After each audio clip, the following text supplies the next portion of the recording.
Hello everyone, welcome to your on YouTube channel study with Rajesh sir. आज की इस video में मैं क्लास 7 का चैप्टर 1 RS अग्रवाल लेकर के आया हुआ हूँ, जो है इंटीजर। तो आइए हम लोग इंटीजर के बारे में जानते हैं कि इंटीजर होता क्या है। अभी तक हम लोग पिछले क्लास में जो भी पढ़े हैं वो पॉजिटिव नंबर था और हम लोग होल नंबर पढ़ रहे थे, लाइक 0 से स्टार्ट करके 1 2 3 4 5 6 और यही बढ़ते बढ़ते बढ़ते बढ़ते इन्फिनिट तक जाता था। लेकिन अभी जो हम लोग पढ़ने जा रहे हैं उसमें इंक्लूड करेंगे निगेटिव नंबर। तो इसी में जब हम लोग इसी में हम लोग जब काउंटिंग नंबर के निगेटिव को इंक्लूड करते हैं तो वो बन जाता है इंटीजर, लाइक -1 -2 -3 -4 -5 -6 और सेम हम लोग बढ़ते बढ़ते चल जाएंगे इन्फिनिट की ओर। तो अब जो हमारा ये कॉम्बिनेशन बनेगा जिसमें होगा होल नंबर और निगेटिव ऑफ नेचुरल नंबर, यही हमारा कहलाएगा इंटीजर। तो इंटीजर के बारे में हम सिर्फ इतना भी कह सकते हैं कि इतना भी कह सकते हैं whole numbers together with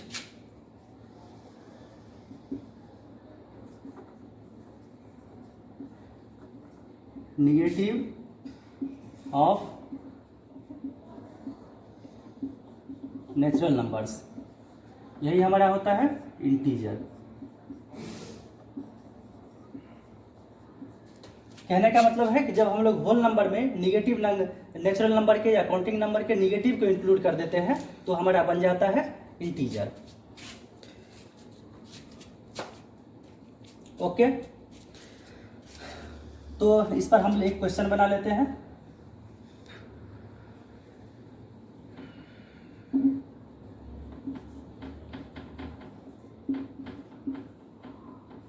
find out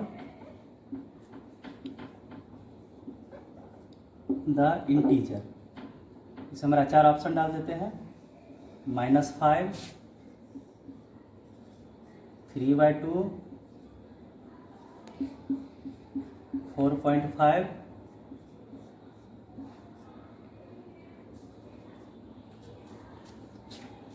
इसमें हमको ये फाइंड करना है कि कौन सा इंटीजर है। तो सबसे पहले हम देखते हैं, ये जो है ये हमारा कहलाएगा फ्रैक्शन, ये हमारा कहलाएगा डेसिमल नंबर, ये हमारा कहलाएगा इरेशनल नंबर।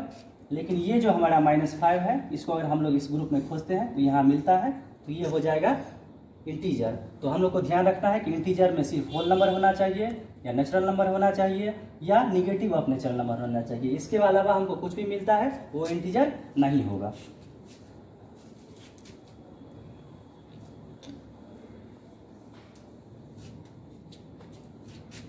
नेक्स्ट टॉपिक हम लोग चलते हैं, right integers in A number line. Number line पे हम लोग इंटीजर को कैसे इंडिकेट करेंगे, इसके लिए हम लोग एक लाइन बनाते हैं।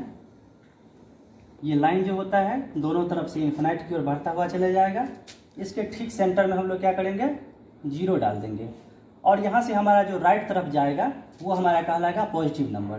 तो इस तरह से लिखेंगे 1 2 3 4 5, ऐसे ही बढ़ते बढ़ते बढ़ते बढ़ते हमारा लाइन भी इन्फिनिट की ओर जा रहा है और ये नंबर भी इन्फिनिट की ओर जाता रहेगा। ठीक इसी तरह यहाँ से हम लोग स्टार्ट करेंगे माइनस वाला number, negative of natural number. ये हो जाएगा -1 -2 -3 -4 -5 और सेम लाइक इधर भी इन्फिनिट की तरफ बढ़ता हुआ चला जाएगा। तो ये हमारा कहलाएगा इंटीजर ऑन नंबर लाइन। अब इसका कुछ प्रॉपर्टी होता है जिसपे हम लोग थोड़ा सा गौर कर लेते हैं। अब यहाँ से गौर करने वाला चीज़ सबसे ज़्यादा जो है वो है कि 0 से इस तरफ हम लोग जाते हैं राइट तरफ, तो हमारा मिलता है पॉजिटिव इंटीजर। हमारा मिलता है इस तरफ से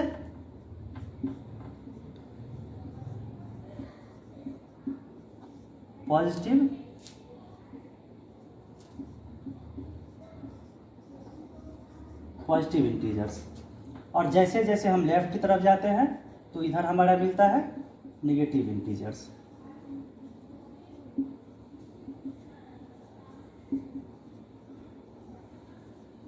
लेकिन ये 0 जो हमारा होता है ये हो जाएगा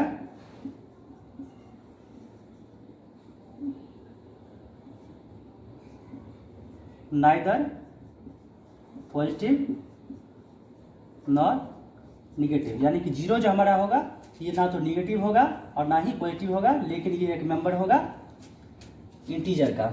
अब इसके बाद और थोड़ा सा हम लोग गौर करते हैं इस पर।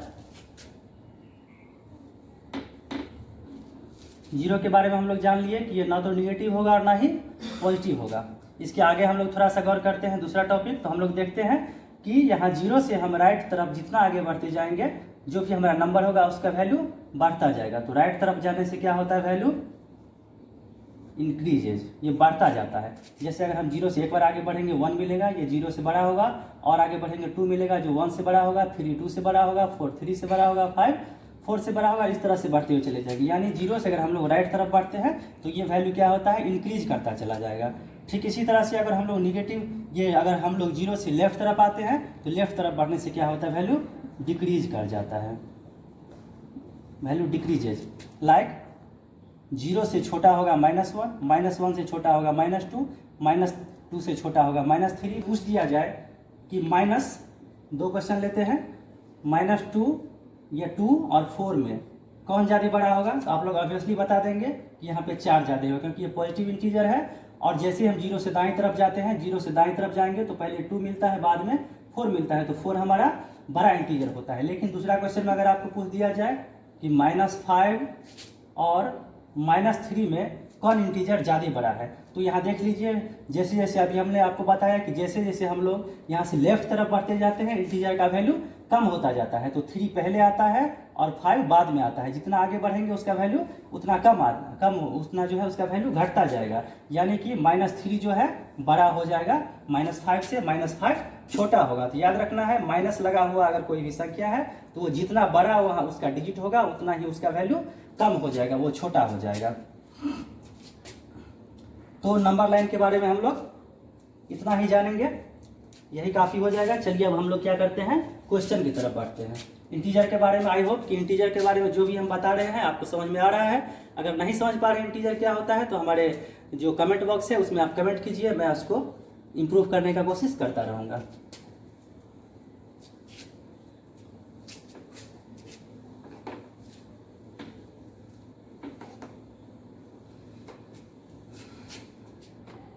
तो हमारा पहला क्वेश्चन है 1 का 1 15 प्लस -8। तो इससे पहले थोड़ा सा मैं आप लोगों को कंसेप्ट देना चाहूँगा कि पिछले अभी तक जो भी आप लोग पढ़ रहे थे वो था एडिशन, सब्ट्रैक्शन, मल्टीप्लिकेशन, डिवीजन, जो भी कुछ पढ़े वो सभी पढ़े पॉजिटिव नंबर का। लेकिन यहाँ पे हम लोग को सिर्फ एडिशन ही करना है। लेकिन नया क्या आ गया है, क्योंकि यहाँ पे नया आ गया है कि यहाँ पे -8 है जो निगेटिव इंटीजर है, और हम लोग निगेटिव इंटीजर अभी तक पढ़े हुए नहीं थे। तो यहाँ पे थोड़ा सा आप लोग ये देख लीजिए कि मल्टीप्लिकेशन जो होता है उसमें अगर एक पॉजिटिव इंटीजर है और दूसरा भी पॉजिटिव इंटीजर है और इसको अगर हम मल्टीप्लाई करते हैं तो ये हमेशा एक पॉजिटिव इंटीजर ही आएगा। जैसे अगर हम लोग 5 को 3 से मल्टीप्लाई करते हैं तो आंसर आता है 15। ये भी पॉजिटिव है, ये भी पॉजिटिव है, और ये भी क्या हो जाएगा, पॉजिटिव हो जाएगा। दूसरा देखते हैं, अगर हम लोग 2 निगेटिव इंटीजर को मल्टीप्लाई करते हैं तो हमेशा हमारे पास क्या आता है, एक पॉजिटिव इंटीजर आता है। जैसे अगर हम लोग मल्टीप्लाई करेंगे -3 इंटू -2, और याद रखना जैसे ही 2 सिंबल आ जाए या जो भी माइनस सिंबल के साथ कोई भी इंटीजर आता है तो उसको हमेशा हम लोग ब्रैकेट में लेके चलेंगे तो क्वेश्चन बनाने में आसान होगा। तो यहाँ भी अगर हम लोग मल्टीप्लाई करेंगे तो देखियो माइनस और माइनस को मल्टीप्लाई करने से प्लस होता है, तो ये माइनस और मल्टीप्लाइड बाय माइनस, तो ये हो जाएगा प्लस, और 3 को 2 से मल्टीप्लाई करेंगे तो ये हो जाएगा 6।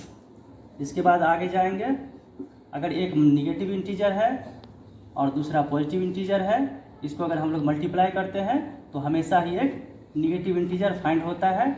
जैसे अगर हम लोग को एक -3 डिजिट इंटीजर लेते हैं, एक 2 लेते हैं, दोनों को अगर मल्टीप्लाई करते हैं तो 3 2 जा 6 हो जाएगा, और इस माइनस को इस प्लस से मल्टीप्लाई करेंगे तो ये क्या हो जाएगा, माइनस। सेम चीज़ है, अगर पहले प्लस हो मल्टीप्लाइड बाय अगर माइनस है तो यहाँ भी हम लोग क्या मिलेगा, माइनस मिलेगा। ये दोनों सेम चीज़ हो जाता है, मल्टीप्लाई को पहले या बाद में करने से कोई फर्क नहीं पड़ता है। तो आइए पहला क्वेश्चन सॉल्व करते हैं। तो यहाँ हम लोग थोड़ा सा एक स्टेप आगे बढ़ेंगे, क्योंकि ब्रैकेट को हमको हटाना पड़ता है और ये मल्टीप्लिकेशन केस है। तो इस प्लस को इस माइनस सिंबल के साथ मल्टीप्लाई करेंगे, जो आगे हम बता दिए हैं। तो ये हो जाएगा 15, इस प्लस को माइनस से मल्टीप्लाई करेंगे तो माइनस प्लस माइनस 8, और हम लोग 15 में से 8 को अब सब्ट्रैक्ट कर लेंगे, तो ये हो जाएगा 7। दूसरा क्वेश्चन है -16 प्लस 9।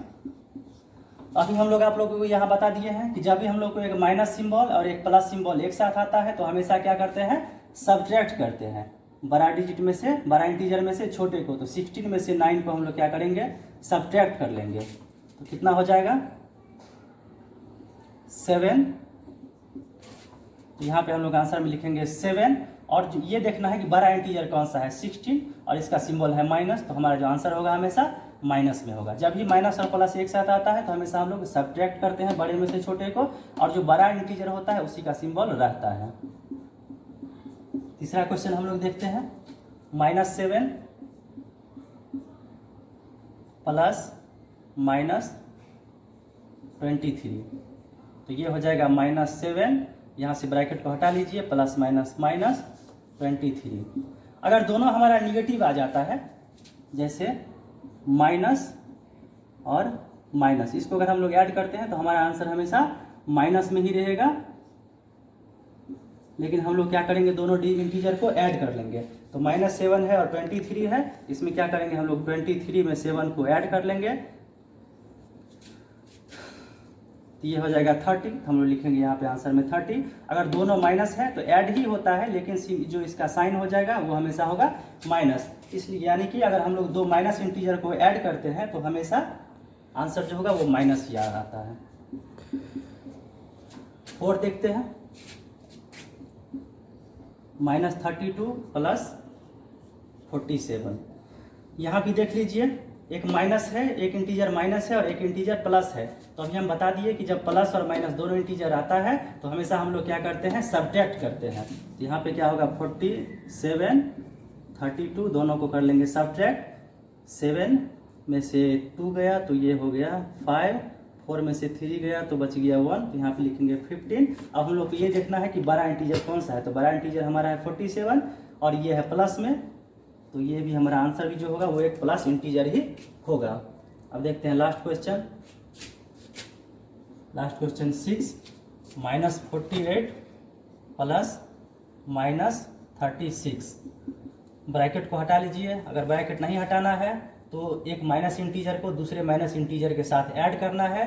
तो हमेशा बोले जब दो माइनस इंटीजर को ऐड करना, दो माइनस इंटीजर आए तो ऐड ही करो, लेकिन आंसर जो होगा वो हमेशा माइनस में होगा। तो हम लोग भी यहाँ पर क्या करेंगे, 48 में 36 को ऐड कर लेंगे, तो 8 6 14 हो जाएगा, 4 3 7।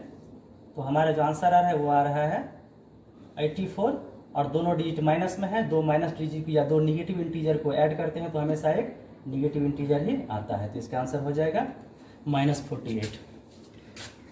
आई होप ये सब कुछ आप लोगों को अच्छे समझ में आ गया है। अगर समझ में आ गया है तो कमेंट बॉक्स में ज़रूर लिखिए, और जो हमारा अगला वीडियो होगा बहुत ही जल्दी आ रहा है, और ये अपडेट सबसे पहले आप लोग तक पहुँचे तो हमारे इस चैनल को सब्सक्राइब कर लीजिए और इसको ज़्यादा से ज़्यादा शेयर कीजिए। Thank you.